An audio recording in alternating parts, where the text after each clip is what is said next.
So I'm going to speak about the human experience of mobility. So my name is Yehia Madkour, and I'm an architect and urban planner. I've lived in Vancouver, BC for about 25 years, and I've just moved to Riyadh 6 months ago to open up our office. So I work with Perkins&Will. Glad to be here. I don't have a clicker.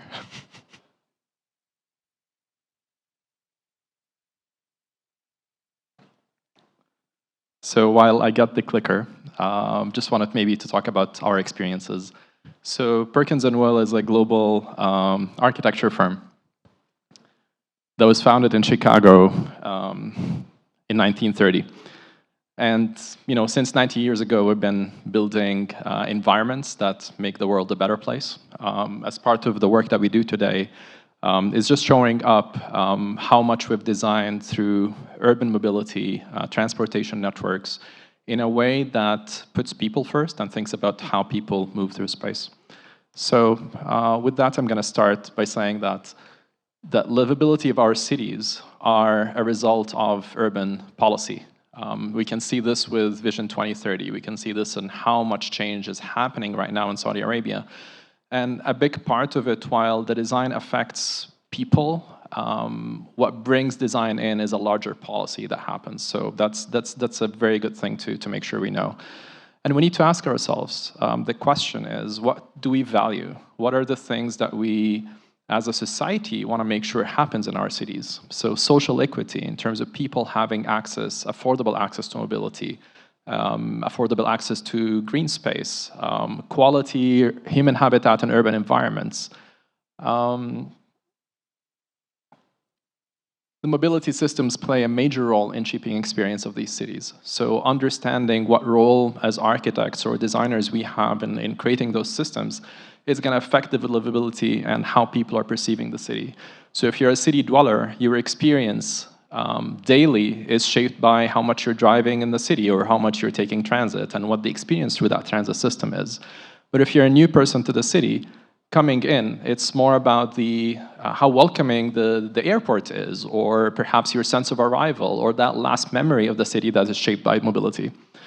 And with that, as designers of transit stations, we always look at the trip plan from the very beginning, from the point when you think about what the journey is going to be like, all the way to actually reaching a station. How do you reach the station, your experience within the station, and then how you actually arrive from the station that you arrive at to your destination, and then what is your lasting memory of that place. So if you think about all of these as pieces of the journey, it's not just about designing the infrastructure that is the station, it's about designing the whole journey, both the digital and the physical systems that sit within that. Which really means that good design can inspire people and communities to live their lives in different ways. So as we talked about, Perkins&Will, we've been around for 90 years. We just very recently opened our Riyadh office, and it's just across the conference center here in Kaft. So would be happy to connect with anyone here. I moved to Riyadh 6 months ago, and I'm loving the city. But there's a lot to be desired in terms of mobility, and this is where we need to talk. So today in the presentation, I'm going to be giving you examples from our mobility research, our transportation design systems in these cities around the world. So Vancouver, BC is where I've lived in the last 25 years. Montreal, Los Angeles, and Riyadh. These are all were shaped by our work. So very quickly, I'm going to run you through the Montreal new lines. This is a design that we worked on about 7 or 8 years ago, and this system has just opened up. This system is essentially a series of 26 stations that we're going through east to west in Montreal, around 67 kilometers, and it connects the whole city as well as to the airport. Different typologies of stations, from elevated to on-ground to underground. And what we needed to think about is how these mobility systems in that particular city in Montreal has created a culture and has created a way for the city to expand from the early days of the 1800s, where the tram was originally introduced, to in the 1960s and 70s, when the next phase of train stations were included, all the way to the ones that just opened up. And these are all have been a catalyst on growing Montreal from a village to the metropolis that it is today. It allowed the Expo to happen. It allowed the Olympics to happen. It allowed such a growth.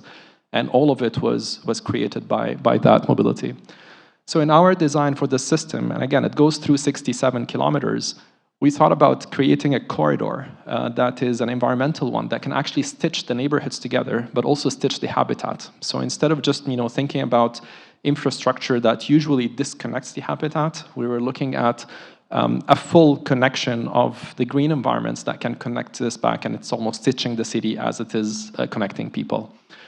But the question was, in terms of us as designers, how do you create an identity? How do you create an iconic design that is very recognizable through the city? It can create a civic identity to the whole system, but also be able to respond to the various configurations of the cities around, or of these stations. So we started to look at, what is it like, the journey that people would take, the amount of scenery that they would see on those 67 kilometers that span from city centers to rural areas, and how much that difference is, and what is the rhythm and the speed of the train through that.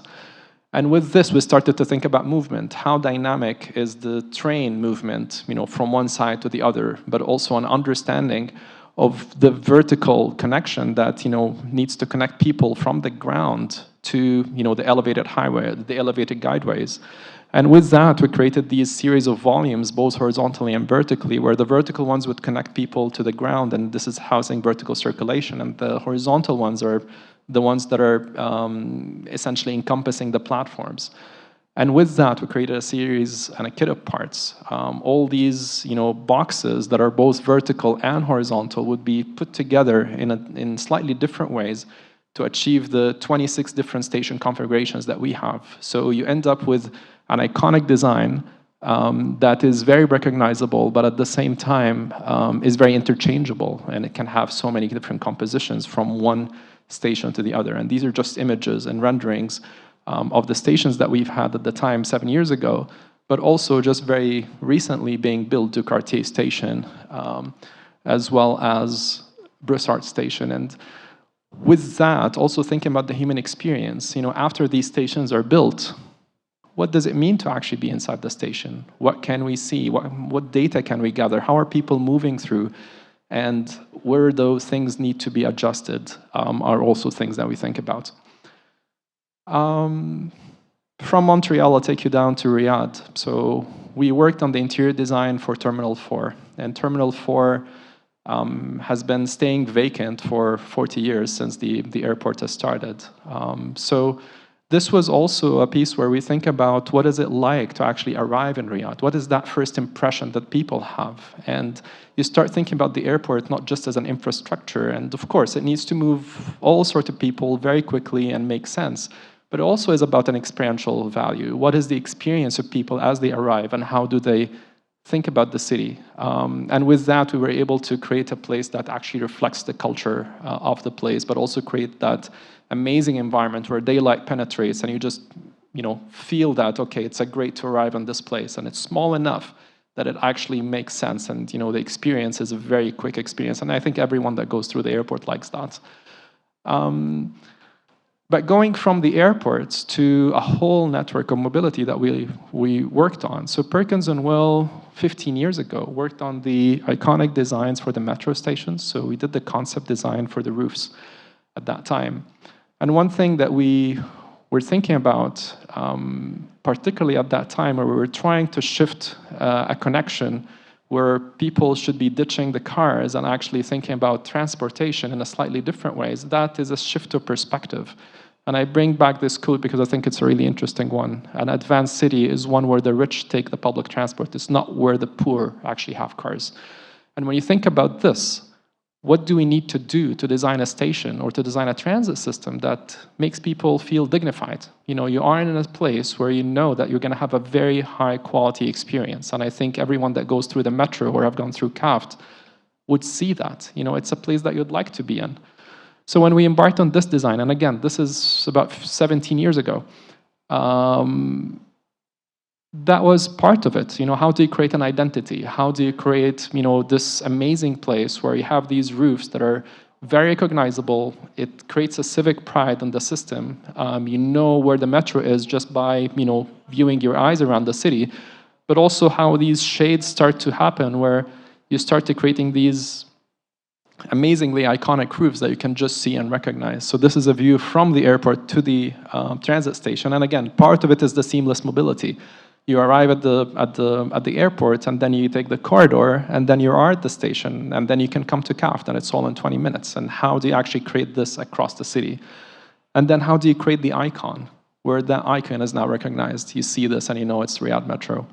And then the experience within the station itself, and the lighting, and the filters, and the daylight, all of that is all contributing to, well, it is a place that I would like to be in. I can leave my car around, and I can actually be here. And it feels good to be around. So taking this a bit further into the BRT systems. So this is the bus rapid transit that you would also see around the city. And again, how do you create an icon? How do you create a system that is dignified? It brings people in, and it creates that interest. And part of it is the design, but also part of it is understanding, what do people need? You need a safe crosswalk to be in the middle of the street. You need a place that, in this particular climate, that is enclosed and is air conditioned. So we worked on all the scales of the transportation network, from the metros to the bus rapid transit to the BRT terminus systems and stations, but also to the bus stops. And these bus stops, I think, is one of the most amazing things that are in the city. They're enclosed. They're also designed to be very flexible. So it's a kit of parts that can grow and expand, and you could see it in rural areas, or perhaps parts that are not as busy. You could see them not enclosed, just an open shade, but you could also see them enclosed and air conditioned, and it can be 1 module or 7 modules depending on how busy things are. So again, this is like part of the different scales of mobility, and how you think about people that are using them, and how do you create that. But we also work on this on urban scales. So thinking about active transportation, this is a regeneration of Al Murabba and the Al Ulaish district. We worked on the urban design projects. And again, creating the spaces where active transportation actually happens, where people want to bike and actually be around in the open space. This is all part of it. And specifically in newer urban plans that we're using right now, introduction of micromobility systems and autonomous vehicles and mobility loops, how do these all create this livable place that everyone wants to be around? So I've only got a few minutes left, and I would very quickly want to run you through an example from Los Angeles, Wilshire Boulevard. And this was a research study that we did. The question here was, how does the technology advances in the mobility scene, how does it create more opportunities for livable space? And what I want to highlight here is very specifically this study, because I think there's so many correlations between Los Angeles as a city and Riyadh. Specifically, if you've driven around Los Angeles and know how much you can be stuck in traffic, it's exactly the same. So when you start thinking about this particular boulevard, the throughput of the road was 8 lanes, all shared lanes, general purpose. There's 1 lane that would have the buses, but it also is occupied by cars. The throughput was 29,000 people per hour. And that's single occupancy vehicles, 70% of the time, very similar to what you see here in Riyadh. The idea is, and we worked with Nelson Nygaard, our mobility consultants, on that, by running the numbers and actually changing this to a complete street where you have dedicated transportation. So these buses are dedicated. You have much fewer lanes, but also a place for bikes and a place for walking. Just the throughput of the dedicated lanes goes up to 35,000. Just that. So when you add the numbers, you actually have more than double the capacity of the road. Plus also having a much more livable environment where you're prioritizing active transportation first, and then all the shared mobility, and just getting an environment that's a lot nicer to be at. And lastly, I'm going to go through this very quickly, is back to my hometown, Vancouver. We've been designing the waterfront station, and this station is a supermodal that is really looking at the future station ideals. What is a design of a transit station in the future? And we based our research for this on Arab's future station report, but we worked on the design where essentially the station is boundaryless. So with the newer technologies, you don't really need turnstiles. You can open up the station to the city itself, understanding that the station could be just a part of the city. You could also think about what's beyond transportation. If the station is integrated, then there's more needs and use within that station. You could have, this as a civic node. It could have a culture center. It could be tied to hotels. It could be tied to shops. Like, it could be just a life part of the city. And with that, you actually induce more and more demand on the transit. But it's also about modal integration. This particular city, we call it supermodal because it connects a major bike path. It connects a major axis of pedestrians. It connects high-speed rail that takes it down to the Cascadia across the Pacific Northwest. But it also has a light trail transit and a sea bus and air mobility. So there's like 6 or 7 modals here, which makes it a super integrated station. But also it's about the experience. It's about designing a place where people want to hang around, want to be, where there are shops and retail, where there's like daylight, and it's a space that doesn't feel like you're just on a conveyor belt moving from one location to another. It's not just a superstructure, it's actually a social structure. And again, being adaptable, being able to expand, and designing for flexibility is really important. And of course, being environmentally friendly and understanding how do you actually create a lower footprint by designing these stations, and how do you generate power as you go as well. So I'll just leave you with a few of the images of that station. And again, it's designed to be that civic space. So while it can connect 7 or 8 different modes of transportation, it is designed to be a place where people want to hang around, and they can have their space and their parties, and they can meet their friends, and they can have their, being in the shops and all of that, while you're integrating a live workspace above. And I will leave you with this. Thank you so much, and it's my pleasure being here.